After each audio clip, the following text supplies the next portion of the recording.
Growing up, I never thought life could throw such a devastating curveball. I met my partner during college. He was charming, supportive, and seemed like everything I'd ever wanted. We were young, in love, and believed we had the world ahead of us. We settled down quickly. 2 beautiful kids, a comfortable home, and what I thought was a rock-solid relationship. My world revolved around my family, especially my dad. He was my anchor, my confidant, my everything. When he got diagnosed with terminal cancer, my entire universe started to crumble. My dad had been a single parent since my mom passed away when I was just a teenager. He raised me with so much love, so much dedication. Those memories of his warm hugs, his infectious laugh, and his unwavering support were what kept me going through the toughest times. The cancer diagnosis hit us hard.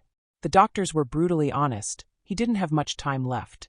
Watching this strong, vibrant man slowly deteriorate was breaking my heart. Some days he would look at familiar objects and not recognize them. The man who knew every detail of my life was gradually slipping away. During this period, my partner was incredible.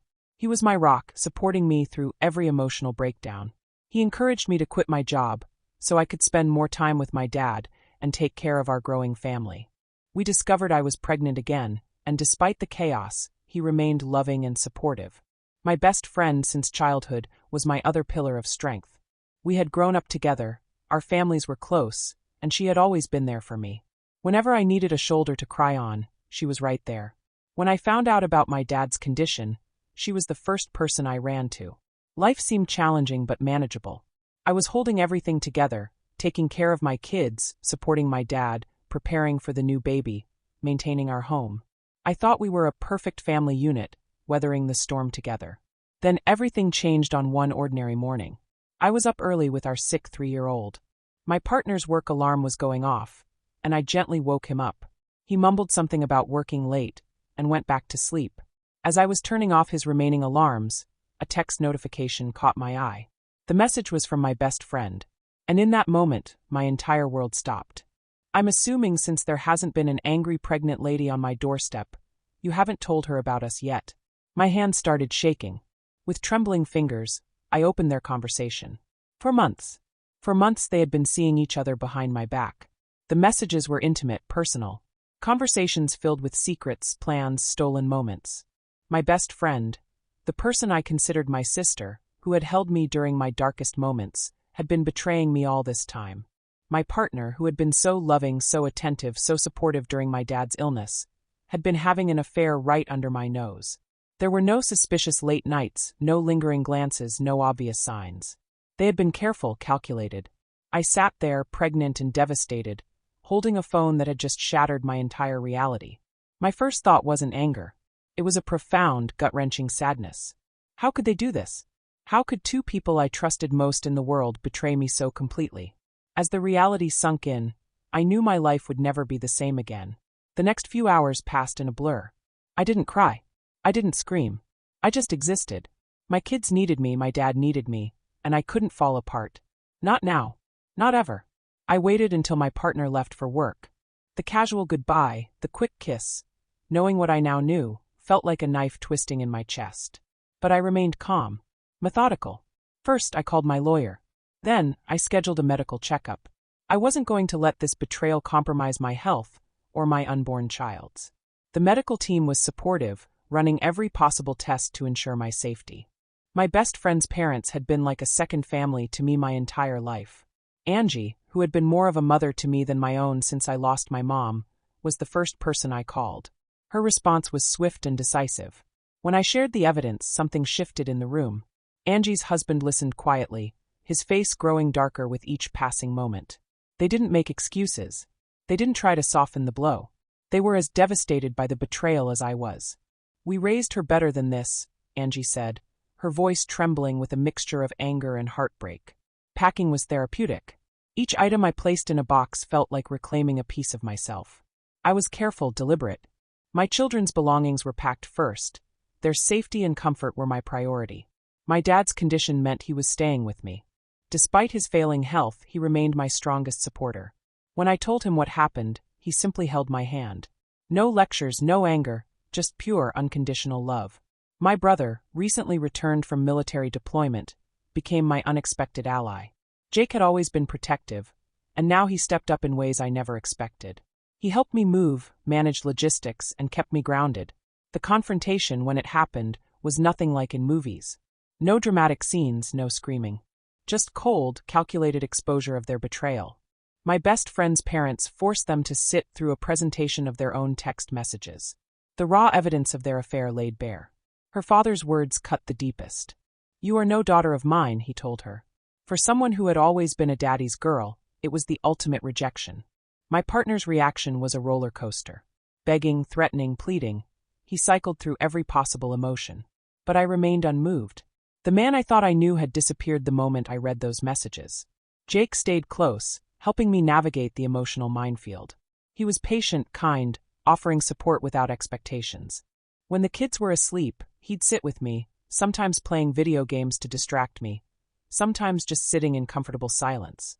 I knew the road ahead would be challenging. Divorce, a new baby, my dad's declining health. The challenges seemed insurmountable. But something inside me had changed. I wasn't just surviving anymore. I was preparing to thrive. My therapist had been working with me for a year, helping me process my dad's illness. Now, she became my lifeline through this new storm. "You're stronger than you know," she would remind me. And you know what? I believed her. The betrayal wasn't going to define me. My response to it would. The weeks that followed were a blur of legal meetings, emotional healing, and family support. My dad's health continued to decline, and the reality of losing him weighed heavily on my heart. But amid the grief and betrayal, there was an unexpected sense of liberation. My ex-partner's attempts to reconcile became increasingly desperate. Hundreds of missed calls, text messages ranging from angry accusations to tearful pleas. I remained unchanged, letting my lawyer handle all communications. The goal was clear: protect myself and my children.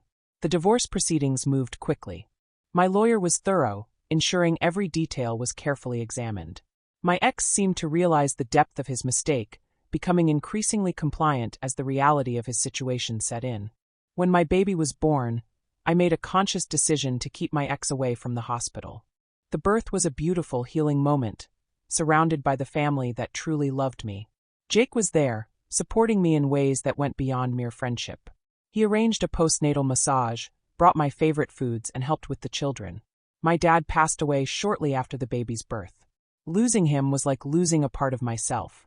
Some days, the grief felt overwhelming. I would sit in his office, surrounded by his things, and just cry. But I knew he would want me to be strong, to keep moving forward. The kids were adjusting remarkably well. I was honest with them, using age-appropriate language. They knew their parents weren't together anymore, but they also knew they were loved unconditionally. Therapy helped them process the changes, and they seemed resilient. My best friend's family, the ones who had been my second family my entire life, continued to support me. Angie and her husband became grandparents to my children in every way that mattered. They were there for every milestone, every challenge. As for my ex and the woman he had an affair with, their relationship quickly fell apart. He left her, unable to trust someone who had so easily betrayed their own friendship. It wasn't satisfaction I felt, just a quiet understanding that actions have consequences. Jake was a constant, unexpected source of support. He had always had feelings for me, but he respected my need for space and healing. When he returned from his military deployment, our connection had shifted. We were more than friends, but not quite a couple. He was patient, allowing me to heal and find my footing. Returning to work as a nurse brought a sense of normalcy. My professional life became an anchor during this turbulent time. The routine, the ability to help others, gave me purpose beyond my personal challenges. Therapy continued to be my lifeline. I was learning to process my grief, my betrayal, my new reality. Some days were harder than others, but I was committed to healing, not just for myself, but for my children. The baby was a miracle. He was calm, happy, a bright spot in the midst of so much darkness. Naming him after my dad felt right, a continuation of love, of hope. As I looked towards the future, I realized something profound. The betrayal hadn't broken me. It had transformed me. I was stronger, more self-aware, more compassionate. I had learned that love isn't about perfection, but about resilience.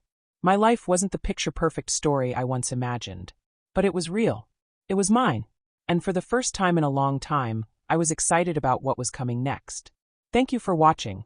If you enjoyed this story, please hit that subscribe button. Don't forget to give it a thumbs up and share it with friends or family who might enjoy it too. Your support means a lot. And if you have any thoughts, questions, or story ideas, drop them in the comments below. I'd love to hear from you. See you in the next story.